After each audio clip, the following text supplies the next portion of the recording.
Okay, YouTubers, I am back. Okay, I'm sorry ladies, I told you 13 rows. Actually, I do 7 white and I do 7 of the other color if I choose to change colors. If not, I do 14 rows of the same color if you're making a solid one.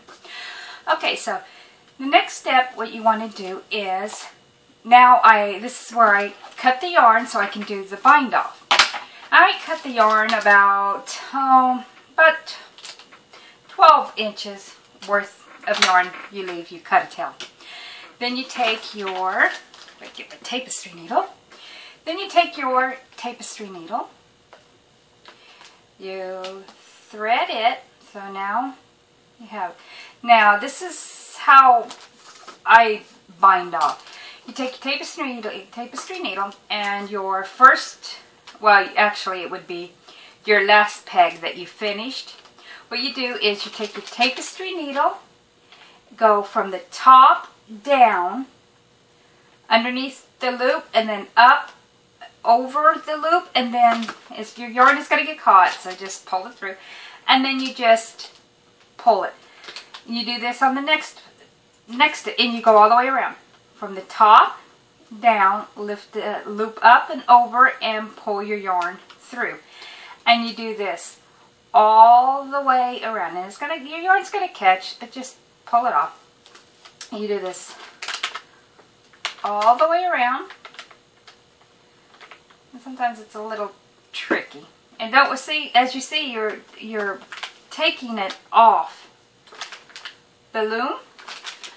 So, but don't worry, you're gonna close it. And this is how you do a basic hat. Be careful, ladies. If your needle's sharp, you're going to get poked, like I just did. Just continue all the way around, taking them off from the top. Untangle. Top, down, up, over, and pull the yarn through. That's all there is to it of taking it off. You do that all the way. But I like doing, when I make these dishcloths, I like going counterclockwise. It's just easier to handle. I'm right-handed, but I like going counterclockwise when I do this. It just seems to go faster. And another thing that you can do, if you don't want to, if you have like arthritis, your hands hurt or something, and you don't want to E-wrap, you can take, I seen it on, I think Mikey did it on the Crochet Crowd. He just took a ballpoint pen and took the ink pen portion out and just had the shell of it and threaded the yarn through it, and then just used it and wrapped it around. I done that method, I tried it, and it didn't work for me. But it may work for you. But that's another alternative you can do. Instead of wrapping it by hand, you can thread it through the end of the pen and use that. Okay, now that I have completed, see, it's off the loom now. Move that aside, we're done with that. Now, see, you have your stitches all on here. So now what you want to do is just pull it real, let me get a hold of it. Pull it real tight. You don't want to pull it that tight that you're going to snap your yarn and it's going to break. But you pull it to where you have, it's closed. There's no hole. See, I still have a little bit of a hole there. So you just pull it as tight as you can. See, there, it gave. And now, what you do is, now this is what I like to do. See, and this is like a baby hat. You know, well, it's not a baby hat, but had more rows and stuff like that, and turn it into a baby hat for sure. But what you can do now is, this is what I do to make my dishcloth. I take my needle, I go back down through the center, because now I have to close up the bottom side. Okay, and what I like to do to make sure where, and don't worry about these, you can certainly trim the tails where we tied the two changing of the colors together. You can trim them smaller, or you can just leave it. It's not going to interfere. It's not going to do nothing. You can trim it if you want, or you don't have to. It's up to you. But what I like to do now is I like to, this is where the cast on, the first loop, this is our tail. I just tuck it down inside. Instead of cutting it or anything, I just tuck it down inside. And I always start here so I know that I've gone all the way around. Now what you want to do is, you have two loops here. You have this loop and you have the loop closest to you.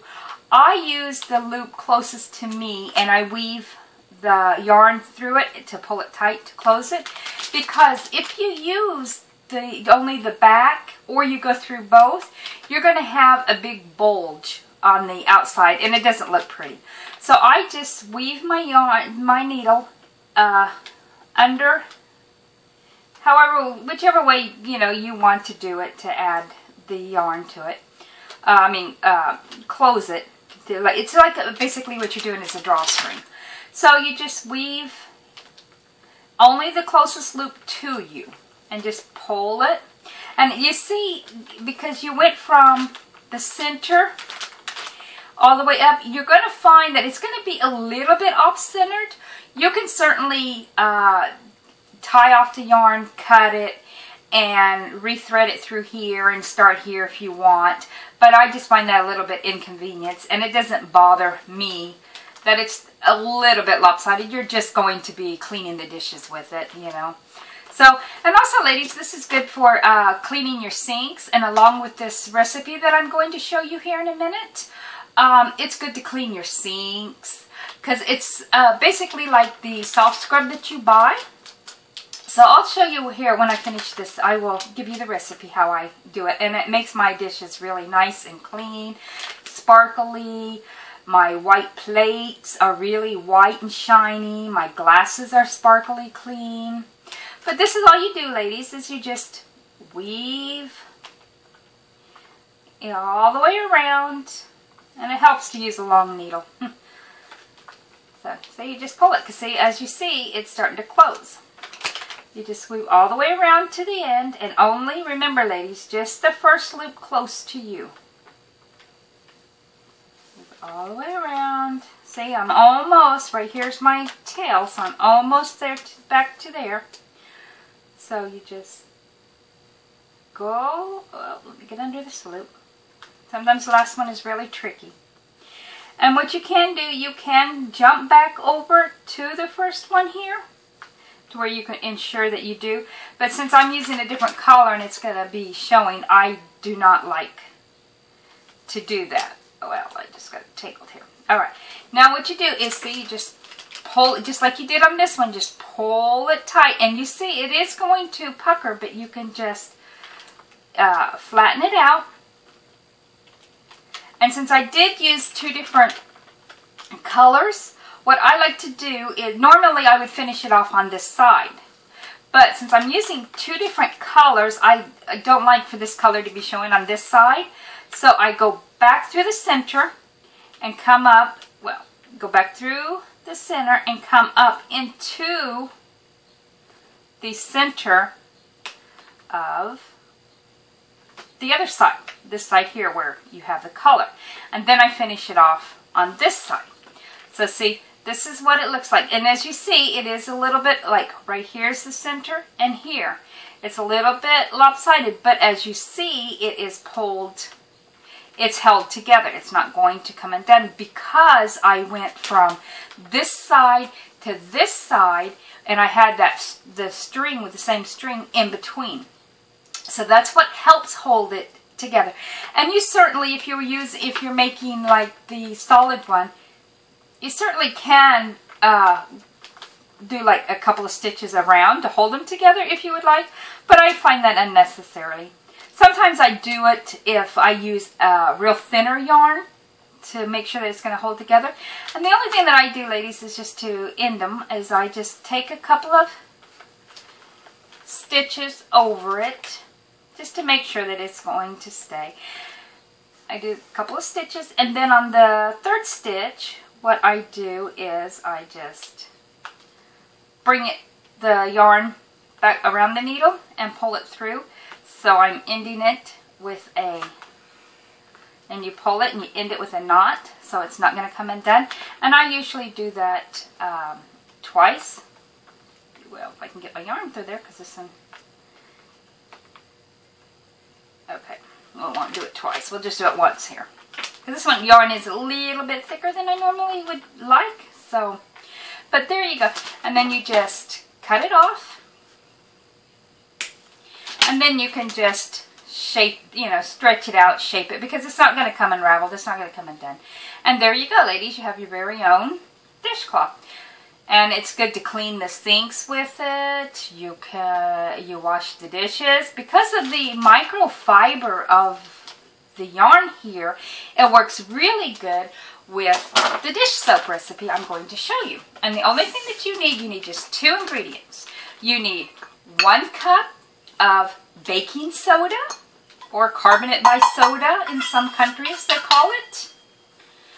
So 1 cup of baking soda, and you take a 1/4 cup, only just a 1/4 cup is all you need, of regular, your favorite dish soap. It can be any brand, your favorite. Let's just put it this way, your favorite. Scoop it all out. And then what you want to do is mix it together to where it's, what I would say resembles cake frosting.